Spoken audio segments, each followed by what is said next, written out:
Tonight, tentative progress to end the war in Afghanistan. Multiple sources with direct knowledge of peace talks between the U.S. and the Taliban tell NBC News the administration is prepared to withdraw thousands of American troops in exchange for concessions from the Taliban, including preventing Afghanistan from becoming a safe haven for terrorists, denouncing al-Qaeda, a ceasefire, and talks between the Taliban and the Afghan government. If met, the sources say the U.S. could draw down from 14,000 troops to between 8,000 and 9,000. The president today. We're reducing it. We've been there for 19 years. We're really serving as policemen.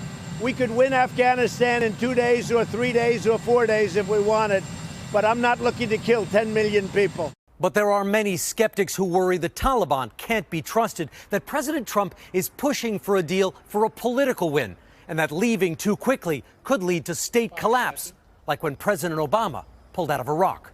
Hey, NBC News fans, thanks for checking out our YouTube channel. Subscribe by clicking on that button down here, and click on any of the videos over here to watch the latest interviews, show highlights, and digital exclusives. Thanks for watching.